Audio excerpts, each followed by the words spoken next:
اور یہ لوگ جب کوئی بے حیائی کا کام کرتے ہیں تو کہتے ہیں کہ ہم نے اپنے بزرگوں کو اسی طرح کرتے دیکھا ہے، اور اللہ نے بھی ہم کو یہی حکم دیا ہے۔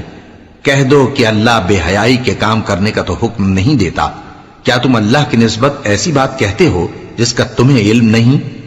کہہ دو کہ میرے پروردگار نے تو انصاف کرنے کا حکم دیا ہے، اور یہ کہ ہر نماز کے وقت سیدھا قبلے کی طرف رخ کیا کرو اور صرف اسی کی عبادت کرو اور اسی کو پکارو۔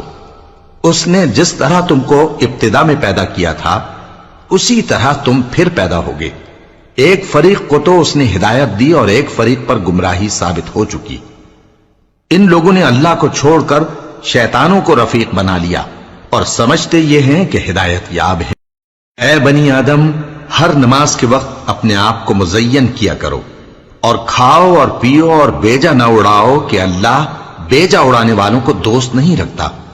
پوچھو تو کہ جو زینت و آرائش اور کھانے پینے کی پاکیزہ چیزیں اللہ نے اپنے بندوں کے لیے پیدا کی ہیں ان کو حرام کس نے کیا ہے؟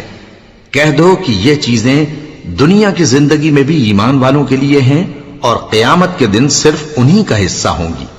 اسی طرح اللہ اپنی آیتیں سمجھنے والوں کے لیے کھول کھول کر بیان فرماتا ہے۔